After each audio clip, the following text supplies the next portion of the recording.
19 கோடி வாக்காளர்களின் மன ஓட்டம் வெளிப்பட்டுக் கொண்டிருக்கிறது. 5 மாநில தேர்தல் முடிவுகள், முன்னணி நிலவரங்கள் வெளிவந்து கொண்டிருக்கின்றன. களத்தில் நமது செய்தியாளர்களும் தகவல்களையும் பிரத்யேக பேட்டிகளையும் வழங்கிக் கொண்டிருக்கின்றனர். நமது அரங்கில் இந்த தேர்தல் முடிவுகள் குறித்து விவாதிக்க சிறப்பு விருந்தினர்களும் இணைந்திருக்கின்றனர். அந்த வகையில் தற்போது ஆம் ஆத்மி கட்சியின் திரு வசீகரன் அவரும் நமது அரங்கில் சிறப்பு விருந்தினராக தற்போது இணைந்திருக்கிறார். சிறப்பு விவாதத்தை தொடரலாம். திரு சி.பி. ராதாகிருஷ்ணன், ஒட்டுமொத்தமா உத்தரப்பிரதேசனுடைய வெற்றி தான் ஒரு மிகப்பெரிய வெற்றியின் குறியீடு அப்படின்னு தமிழிசை சொன்னாங்க. எல்லாராலையும் எதிர்பார்க்கப்பட்டது உத்தரப்பிரதேச மாநிலத்தினுடைய தேர்தல் முடிவுகள். அதை தாண்டி உத்தரகாண்ட், இப்படி பல இடங்கள்ல பாரதிய ஜனதா கட்சி பெரும்பான்மை பெற்று இப்ப ஆட்சி அமைக்கக்கூடிய சூழல் உருவாகி இருக்கு. மக்கள் ஒட்டுமொத்தமா எதிர்கட்சிகளை புறக்கணிச்சிருக்காங்க அப்படின்னு தான் பாரதிய ஜனதா தலைவர்களுடைய கருத்தா இருக்குது. இப்படி ஒரு வெற்றிக்கு எது முக்கிய காரணம், அடிப்படை காரணமா இருக்கும் நீங்க நினைக்கிறீங்க? முதல்ல உத்தரப்பிரதேசத்தில் கிடைத்திருக்கின்ற வெற்றி இந்த தேசத்து மக்களுக்கு கிடைத்த வெற்றியாகத்தான் நான் பார்க்கிறேன். தன்னுடைய ஜாதி, அதற்கு ஒரு அரசியல் கட்சி, அதன் மூலமாக சமுதாயத்தை பகுத்து அதன் மூலமாக ஆட்சிக்கு வர முடியும். அதை எந்த சூழ்நிலையிலும் யாராலும் தோற்கடிக்கப்பட முடியாது. குறிப்பாக வட மாநிலங்களில் அது நடைமுறையிலே சாத்தியமில்லை என்கின்ற நிலை பீகாரிலே பிஜேபி ஆட்சிக்கு வர முடியாமல் தோற்று போன போது மிக வலுப்பெற்றது. அத்தகைய நிலையை யூபி மக்கள் மாற்றி காட்டியிருக்கிறார்கள். ஜாதி அரசியலை வைத்துக்கொண்டு மட்டுமே மக்களுக்கு நன்மை செய்யாமல், வளர்ச்சி பாதையை அடையாளம் காட்டாமல் தொடர்ந்து தேர்தலிலே வெற்றி பெற முடியும் என்கின்ற நிலை இனிமேல் இந்தியாவில் இருக்கக்கூடாது என்கின்ற நல் சிந்தனையோடு வாக்களித்திருக்கிறார்கள். மோடி அவர்கள் எப்பொழுதுமே வளர்ச்சியை பற்றி மட்டும்தான் பேசிக் கொண்டிருக்கிறார். நாம தொடர்ந்து பேசலாம். திரு சி.பி. ராதாகிருஷ்ணன், இப்ப டெல்லியில அந்த உற்சாக கொண்டாட்ட காட்சிகளையும் பார்த்தோம், கொஞ்ச நேரத்துக்கு முன்னாடி லக்னோவிலையும் பார்த்தோம். பாரதிய ஜனதா தொண்டர்களுடைய ஒட்டுமொத்த கருத்து என்னவா இருக்கு? இந்த வெற்றிக்கு ஒரே காரணம் பிரதமர் மோடி. பிரதமர் மோடி மட்டும், அவருடைய நடவடிக்கைகள் மட்டும்தான் இந்த வெற்றிக்கு முழுக்க காரணமா? மோடி அவர்கள் தைரியமாக எடுத்த பல்வேறு பொருளாதார சீர்திருத்த நடவடிக்கைகள் தான் காரணம் என்பது எல்லோருக்கும் புரிந்திருக்கிறது. அதைத்தான் எல்லாரும் அவர்களுடைய மொழியிலே சொல்கிறார்கள். மோடி அவர்கள் எதை கண்டும் அச்சப்படாமல், இன்னும் சொல்ல வேண்டும் என்று சொன்னால், இந்த நவீன ஜனநாயக உலகில் எந்த ஒரு பிரதமருமே எந்த ஒரு நாட்டிலும் எடுக்காத ஒரு நடவடிக்கையாக கருப்பு பணத்தை ஒழிப்பதற்கு அவர் எடுத்த நடவடிக்கை ஏழைகளுடைய மனதில் ஆழமாக பதிந்திருக்கிறது. நான் வரேன், பஞ்சாபுக்கு வராமல் எப்படி போக முடியும்? அந்த உணர்வினை புரிந்து கொள்ளாமல் என்ன சொன்னார்கள் என்று சொன்னால், இது பண முதலீடுக்கு ஆதரவான நடவடிக்கைகள் என்று கம்யூனிஸ்டுகள் கூட சொன்னார்கள். கம்யூனிஸ்டுடைய வரலாற்றை எப்பொழுது எடுத்து பார்த்தோம் என்று சொன்னாலும், இந்த நாட்டில் இருக்கிற ஏறத்தாழ 25,000 முதலாளியினுடைய கையில் தான் இந்த பொருளாதாரம் சிக்கொண்டிருக்கிறது. ஆகவே இந்த 25,000 முதலாளிகள் மீது சரியான நடவடிக்கை எடுக்கப்படும் என்று சொன்னால் பொருளாதாரம் பரவலாக்கப்படும் சொல்லிக்கிட்டு இருந்த கம்யூனிஸ்டுகள் கருப்பு பண முதலீடுகளுக்கு ஆதரவாக பிஜேபியை எதிர்க்க வேண்டும், மோடியை எதிர்க்க வேண்டும் என்கின்ற கண்மூடித்தனமான போக்கால் அவர்கள் கூட மோடியினுடைய நிலைப்பாட்டை எதிர்த்தார்கள். அது ஏழை மக்கள் மனதிலே ஒரு உணர்வை தோண்டி வைத்தது. மோடி மட்டும்தான் ஏழைகளுக்காக இருக்கிறார், மோடி மட்டும்தான் பணக்காரர்களுக்கு எதிரான நடவடிக்கைகளை தைரியத்துடன் எடுக்கக்கூடிய வல்லமை பெற்றவராக இருக்கிறார் என்று நினைத்திருக்கிறார்கள். அது மட்டுமல்ல காரணம். ஒரே ஒரு நிமிடம் முடிச்சிடறேன், ஒரே நிமிடம். பொருளாதார வளர்ச்சிக்கு அவருடைய சிந்தனைகள் அனைத்தும் பொருளாதார வளர்ச்சியை மட்டுமே மையமாக கொண்டிருக்கிறது. அதன் மீது உத்தரப்பிரதேச மக்களுக்கு ஒரு மிகப்பெரிய நம்பிக்கை ஏற்பட்டு இருக்கிறது. அதனால்தான் எத்தனையோ வாதங்களை எதிர்க்கட்சிகள் வைத்த போதும் அவைகளை எல்லாம் தாண்டி ஒரு முதலமைச்சர் வேட்பாளரை கூட நிறுத்தாமல் பாரதிய ஜனதா கட்சி இவ்வளவு பெரிய வெற்றியை பெற்றிருக்கிறது என்று சொன்னால் அது முன்னேற்றம், பொருளாதார முன்னேற்றம், வேலை வாய்ப்புகள் பெருக வேண்டும் என்கின்ற நிலைக்கு கிடைத்த ஆதரவாகத்தான் நான் கருதுகிறேன். திரு கோபண்ணா, எதிர்கட்சிகளிலிருந்து கருத்து கணிப்பு முடிவுகளை தாண்டி ஒரு பெரிய வெற்றியை பாரதிய ஜனதா கட்சி பெற்றிருக்கு அப்படின்னு தான் நம்ம பார்க்க முடியுது. உத்தரப்பிரதேசத்துல கருத்து கணிப்புகளை தாண்டி ஏறக்குறைய 100 இடங்களுக்கு மேல அதிகமா அவங்க வெற்றி பெற்றிருக்கிற நிலையை பார்க்க முடியுது. இப்ப தமிழிசை சொன்ன ஒரு வார்த்தையை நம்ம சொல்ல வேண்டியதா இருக்கு. காங்கிரஸ் இல்லாத பாரதம் உருவாகி இருக்கிறது அப்படின்னு ஒரு முக்கியமான வார்த்தையை அவங்க சொன்னாங்க. காங்கிரஸ் இல்லாத பாரதம், எதிர்கட்சிகளை ஒட்டுமொத்தமாக மக்கள் புறக்கணிச்சிட்டாங்க. அதுதான் இந்த தேர்தல் முடிவு நமக்கு காட்டுது. நாட்டு மக்கள் அனைவருமே பண மதிப்பு நீக்க நடவடிக்கையை வரவேற்றிருக்கிறார்கள். அதற்கு ஒரு குறியீடு, ஒரு அறிகுறி தான் இந்த மிகப்பெரிய வெற்றி அப்படின்றாங்க. காங்கிரஸ் இல்லாத பாரதத்தை 1000 தமிழிசைகள் ஒன்று சேர்ந்தாலும் சரி, 1000 மோடிகள் ஒன்று சேர்ந்தாலும் சரி, அப்படி ஒரு பாரதத்தை உருவாக்க முடியாது. அது ஒரு கற்பனை. அவர்கள் வெற்றியினுடைய களிப்பில் இது மாதிரி ஆணவமாக பேசுவதை பாஜக நிறுத்தி கொள்ள வேண்டும். உத்தரப்பிரதேச தேர்தல் தீர்ப்பை நாங்கள் ஏற்றுக்கொள்கிறோம். அதே நேரத்தில் வெற்றி பெற்ற பாஜக யாரை பார்த்து சொல்லுகிறீர்கள்? இந்த நாட்டின் விடுதலை போராட்டத்திற்காக 50-60 ஆண்டு காலம் போராடி இந்த நாட்டுக்கு விடுதலை பெற்று தந்து, இந்த நாட்டில் ஜனநாயகத்தையும் நாடாளுமன்ற ஜனநாயகத்தையும் தேர்தல் முறையும் இந்த நாட்டில் அரசமைப்பு சட்டத்தை உருவாக்கி பார்லிமெண்ட்ரி இன்ஸ்டிடியூஷன்லாம் உருவாக்கி இந்த நாட்டை நிர்மாணித்த ஒரு கட்சி காங்கிரஸ்.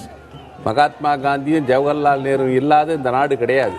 சுதந்திர போராட்டத்தில் துரும்பை கூட எடுத்து வைக்காத ஒரு கட்சி எங்களை பார்த்து இந்த நாட்டின் விடுதலைக்கு பெற்று தந்து 50 ஆண்டு காலம் நவ இந்தியாவை சிற்பியாக இருந்து செதுக்கப்பட்ட ஜவஹர்லால் நேருடைய தலைமையை கொண்ட ஒரு காங்கிரஸ் கட்சியை பார்த்து தமிழிசையும் நரேந்திர மோடிகள் சொன்னாலும் அதெல்லாம் சாத்தியமே இல்லை. தயவு செய்து நான் சொல்லுகிறேன், வெற்றி பெற்றிருக்கிறீர்கள்.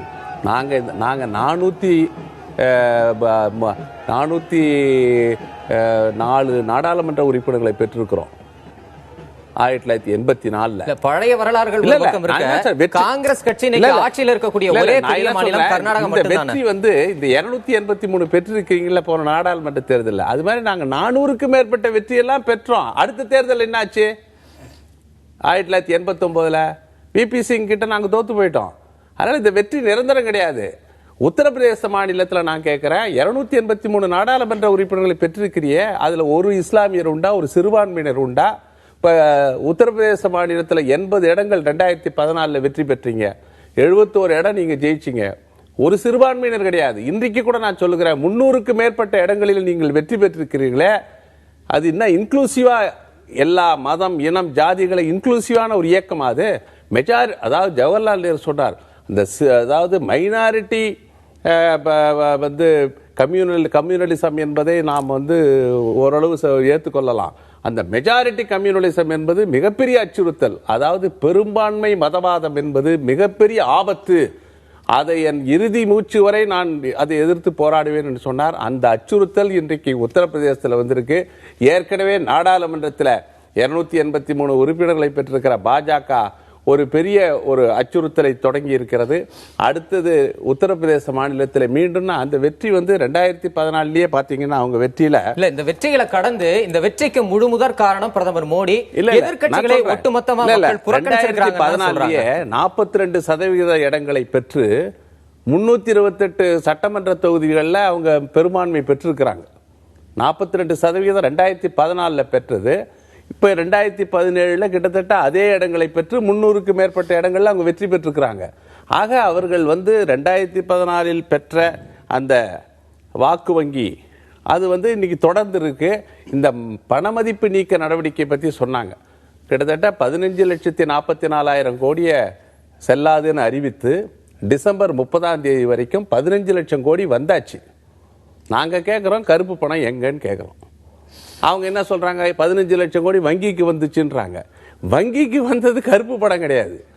கருப்பு பணத்தை நீங்க கண்டுபிடிக்கணும்னு நாங்க சொன்னா, சாதாரண மக்கள் வைத்திருந்த பணத்தை இன்னைக்கு வங்கியில் எடுத்து போய் டெபாசிட் பண்ணி எல்லா எதிர்க்கட்சிகளுமே முன்வைக்கிறீங்க, மக்களும் அதை பாக்குறாங்க, ஏத்திருப்பாங்க. இப்ப இந்த தேர்தல் முடிவுகள்ல இந்த கருத்துக்கெல்லாம் பிரதிபலிக்கலையே. இல்ல இந்த தேர்தல் என்னை பொறுத்தவரை பீகார் பாணியில ஒரு கூட்டணி அமைந்திருந்தால், ஜனதாதளம், ராஷ்டிரிய ஜனதாதளம், காங்கிரஸ் போன்ற பிரதான கட்சிகள் 3 பேர் இணைந்தனால 2015 பீகார்ல வெற்றி பெற்றோம். அதே மாதிரி அதே மாதிரி இங்க உத்தரப்பிரதேசத்துல பகுஜன் சமாஜ் கட்சி, சமாஜ்வாடி, காங்கிரஸ் 3 இணைந்திருந்தால் வகுப்புவாத பாஜகவை தோற்கடித்திருக்கலாம். எங்களை பொறுத்தவரை நாங்க ஷீலா தீட்சித் அறிவிச்சோம். ராஜ் பாபர் தலைவரா போட்டு சீரியஸாக நாங்க முதலமைச்சர்னு அறிவிச்சோம். ஆனால் வகுப்புவாத சக்திகளை வீழ்த்த வேண்டும், பாஜகவை தோற்கடிக்க வேண்டும் என்று ராகுல் காந்தி எடுத்த முடிவின் அடிப்படையில் நாங்கள் அகிலேஷ் யாதவுடைய கூட்டணி, சமாஜ்வாடி, காங்கிரஸ் இணைந்து பண்ணிச்சு. அதே மாதிரி மாயாவதியும் வகுப்புவாத பாஜக வரக்கூடாது என்று அவர் நினைத்திருந்தால் 3 கட்சிகளை இணைந்திருந்தால் இன்னைக்கு கிட்டத்தட்ட பாத்தீங்கன்னா 49% வருது. 2014 நாடாளுமன்ற தேர்தலை வைத்துக்கிட்டா அதுல சமாஜ்வாடி 22%, காங்கிரஸ் 7.5%, பிஎஸ்பி 19%. இந்த 3 கட்சி நான் கேட்கிறேன், தலித்துகள், இஸ்லாமியர்கள், பின்தங்கிய சமுதாயத்தை சார்ந்தவர்கள் 3 கட்சியும் சேர்ந்திருந்தா இந்த வகுப்புவாத பிற்போக்கு சக்தியாக இருக்கிற பாஜகவை நாம் தோற்கடித்திருக்க முடியும். இதுல மாயாவதி கொஞ்சம் ஏற்கனவே சேர்ந்திருக்காங்க. அகிலேஷ் யாதவோட சேராத ஒண்ணு இல்ல, சமாஜ்வாடியும் பகுஜன் சமாஜ் பார்ட்டியும் ஏற்கனவே சேர்ந்திருக்கிறாங்க. இன்றைக்கு இஸ்லாமியர்கள் ஆதரவு, தலித்துகள் ஆதரவு, பின்தங்கிய சமுதாயத்தினுடைய சமூக நீதியில் நம்பிக்கையுள்ள கட்சிகள், மதசார்பற்ற சக்திகள் எல்லாம் சேர்ந்திருந்தா நாம் அங்கே தோற்கடித்திருக்க முடியும். தொடர்ந்து பேசலாம். திரு கோபண்ணா, மதுரை அரங்கில் இருந்து மார்க்சிஸ்ட் கம்யூனிஸ்ட் கட்சியின் திரு அருணன் இணைகிறார். திரு அருணன், நீங்க கடுமையா பாரதிய ஜனதா கட்சியை விமர்சிச்சீங்க. தொடர்ந்து பண மதிப்பு நீக்க நடவடிக்கை ஏழை அடித்தட்டு மக்களுக்கு எதிரான ஒரு நடவடிக்கை, இதனால நாடு முழுவதும் இருக்கக்கூடிய மக்கள் எல்லாருமே பாதிக்கப்பட்டிருக்காங்க அப்படின்ற தொடர்ச்சியான கருத்துக்களை நீங்க முன்வச்சீங்க. மார்க்சிஸ்ட் கம்யூனிஸ்ட் கட்சி, இடதுசாரி அமைப்புகள் எல்லாருமே இதே பிரச்சாரத்தை தான் மேற்கொண்டீங்க. ஆனா கருத்து கணிப்புகளை கூட தாண்டி பாரதிய ஜனதா கட்சி நாடு முழுவதும் பெரிதும் எதிர்பார்க்கப்பட்ட உத்தரப்பிரதேசத்துல ஒரு மிகப்பெரிய வெற்றியை பெற்றிருக்கு, உத்தரகாண்ட்ல வெற்றி பெற்றிருக்கு, சில இடங்கள்ல வெற்றி முகத்தோட காட்சி அளிக்குது. எதிர்கட்சிகளுடைய பிரச்சாரத்தை மக்கள் ஏற்றுக்கலையா? பாரதிய ஜனதா கட்சியின் இந்த பண மதிப்பு நீக்க நடவடிக்கையை மக்கள் ஏற்றுக்கொண்டிருக்கிறாங்க, அதற்கான அறிகுறி தான் இந்த வெற்றி அப்படின்றாங்க. இதுக்கு உங்க பதில்? அதாவது பாஜக நண்பர் அதான் சொன்னாரு, உத்தரப்பிரதேசம் உத்தரகாண்டில் பாஜகவின் வெற்றியை வைத்து மோடி அரசினுடைய செல்லா நோட்டு அறிவிப்பை இந்திய மக்கள் ஏற்றுக்கொண்டு விட்டார்கள் என்று பாஜக நண்பர் சொன்னார்.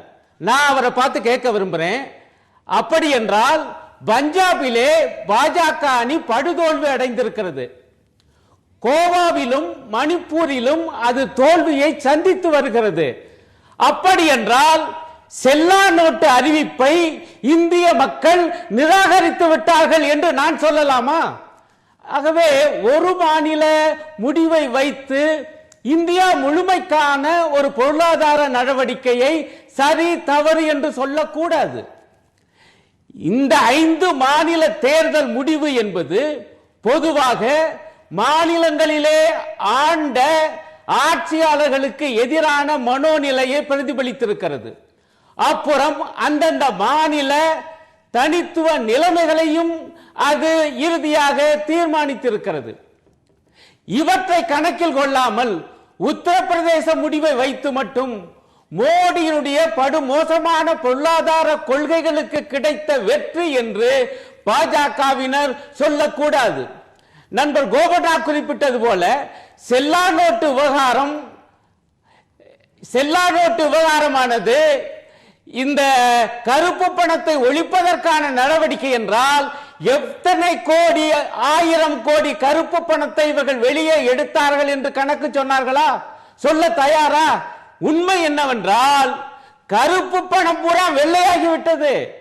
புழக்கத்தில் இருந்த 1000 ரூபாய் நோட்டு, 500 ரூபாய் நோட்டு எல்லாம் வங்கிக்கு வந்து சேர்ந்து விட்டது. கிட்டத்தட்ட 98% வங்கிக்கு வந்து சேர்ந்து விட்டது. அர்த்தம் என்ன தெரியுமா? கருப்பு பணத்தை வெள்ளையாக்குகிற படு மோசமான செயலை மோடி அரசு செய்திருக்கிறது. என்னுடைய கவலை உத்தரப்பிரதேசத்தை பொறுத்த வரையிலே வகுப்புவாத பிரச்சாரம் மோடி அவர்கள் நேரடியாக செய்தார். அவர் மிக மோசமான ஒரு வாக்கியத்தை சொன்னார். உத்தரப்பிரதேசத்திலே இடுகாடுகள் அதிகமாக இருக்கின்றன, சுடுகாடுகள் குறைவாக இருக்கின்றன என்றார். இதனுடைய அர்த்தம் என்னவென்றால் முஸ்லிம்களுக்கு அதிக சலுகைகள் என்றும் இந்துக்களுக்கு சலுகை இல்லை என்றும் மத ரீதியாக மக்களை பிளவுபடுத்தும் வகையிலே அவர் பிரச்சாரம் செய்தார். பாஜக நண்பர் சொன்னார், பிற கட்சிகள் எல்லாம் சாதி அரசியல் பேசின என்று. நான் கேட்கிறேன் அவரை பார்த்து, பிரதமர் மோடி அவர்களே இத்தகைய மதவெறி பிரச்சாரம் செய்தாரே, மத அடிப்படையிலான பிளவுவாத அரசியல் நடத்தினாரே, இது நியாயமா? இந்த பிரச்சாரத்திற்கு அவர்கள் பெற்றிருக்கிற இந்த வெற்றி தான் உத்தரப்பிரதேச உத்தரகாண்டிலே கிடைத்திருக்கிற வெற்றி. இது உண்மையான வெற்றி அல்ல, இது மெய்யான ஜனநாயக ரீதியான வெற்றி அல்ல. இதுதான் என்னுடைய அடிப்படையான கருத்து. பிரதமர் மோடியை மக்கள் ஏற்றுக்கொண்டிருக்கிறார்கள். பிரதமர் மோடியினுடைய செயல்பாடுகள், குறிப்பா அந்த பண மதிப்பு நீக்க நடவடிக்கை எல்லாருமே ஏற்றுக்கொண்டிருக்கிறார்கள். அதனுடைய எதிரொலி தான் இந்த தேர்தல் வெற்றி அப்படின்னு, குறிப்பா உத்தரப்பிரதேசம், உத்தரகாண்ட் மாநிலத்தினுடைய தேர்தல் வெற்றி அப்படிங்கிறது இதனுடைய தாக்கம் தான் அப்படின்றாங்க. ஆனா எதிர்க்கட்சிகள், காங்கிரஸ், இடதுசாரிகள் உள்ளிட்ட எதிர்க்கட்சிகள் இதுக்கு டிசைடிங் ஃபேக்டர் வேற, அந்தந்த உள்ளூர் காரணங்கள் தான் ஒவ்வொரு மாநிலத்துக்கும் வேறு வர்றதுனால இது தேசிய அரசியல், மத்திய அரசினுடைய செயல்பாடுகளுடைய தாக்கமா இதை நம்ம பார்க்க முடியாது அப்படின்னு ஒரு கருத்தை முன்வைக்கிறாங்க.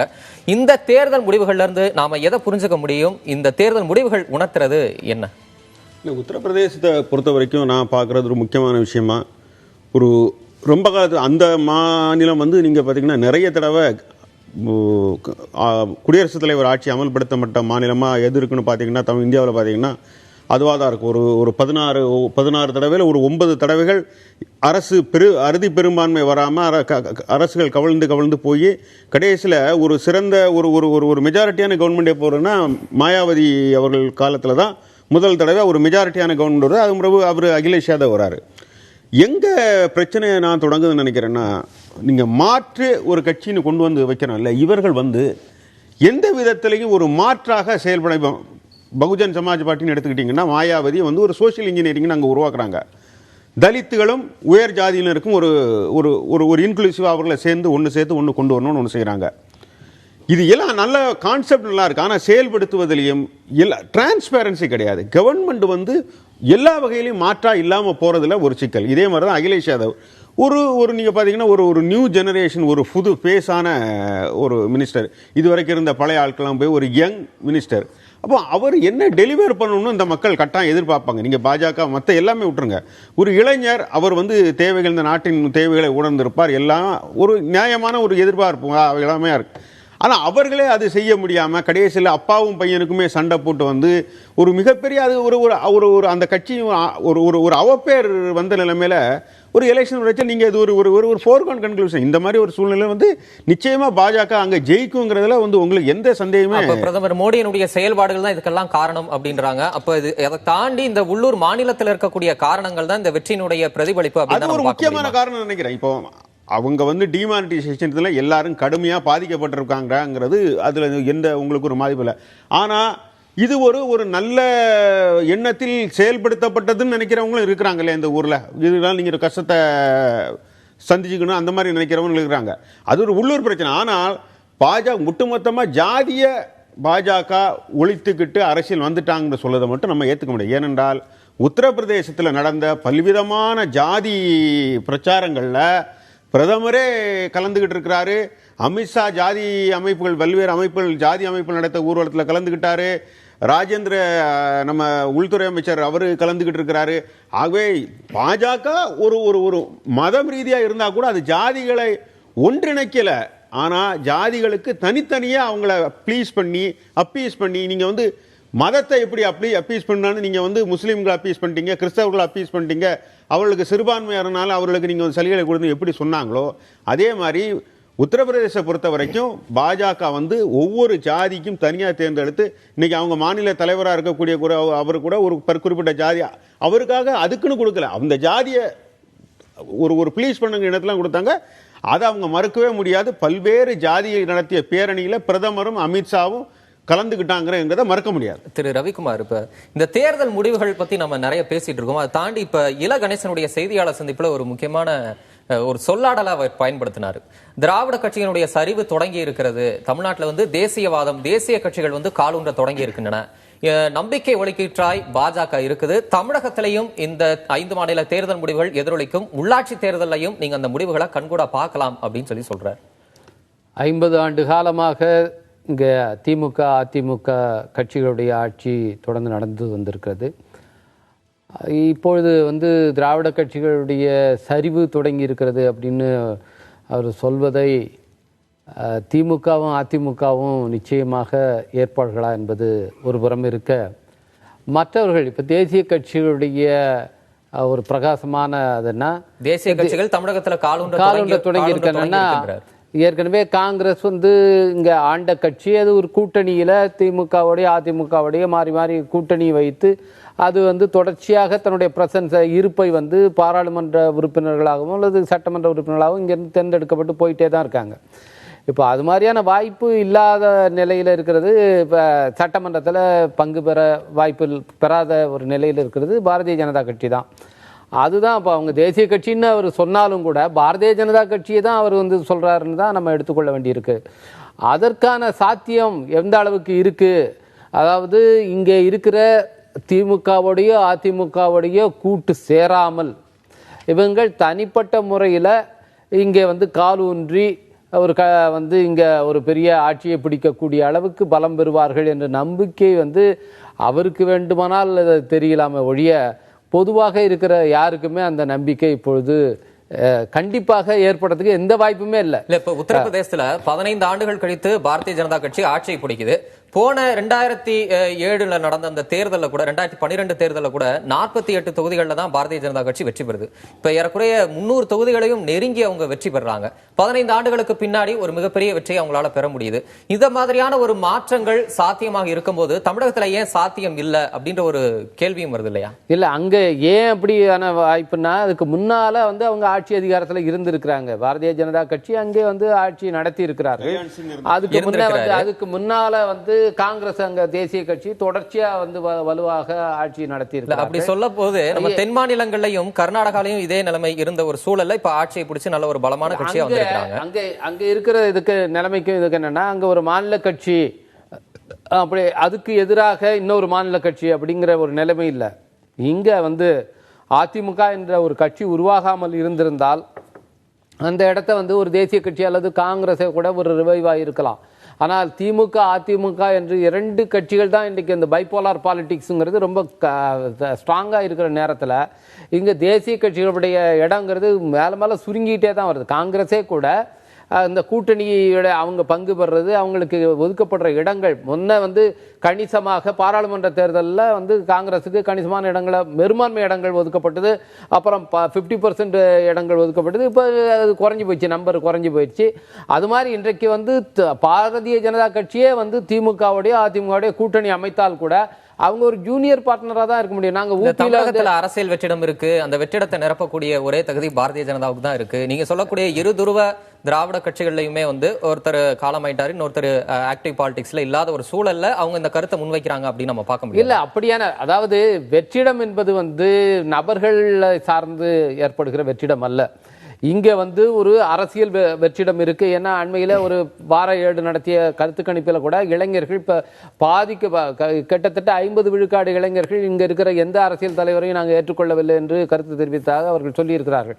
இப்படியான ஒரு வகையான வெற்றிடம் இருக்கு. அதனாலதான் தன்னெழுச்சியான போராட்டங்கள், அது வந்து மெரினா போராட்டமாக இருந்தாலும் நெடுவாச போராட்டமாக இருந்தாலும் ராமேஸ்வரம் போராட்டமாக இருந்தாலும் தன்னெழுச்சியாக போராடுகிறார்கள்.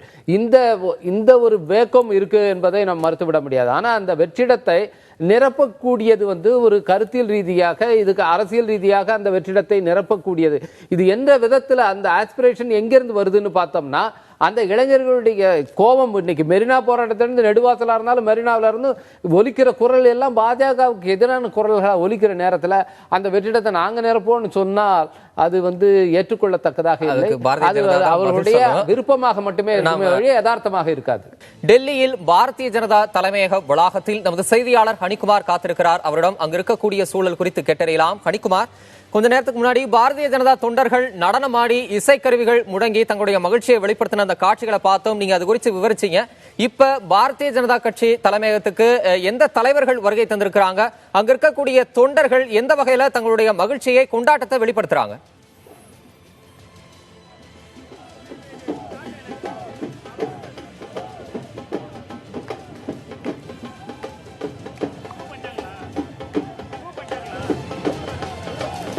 ஹனிகுமார், இணைப்பில் இருக்கீங்களா?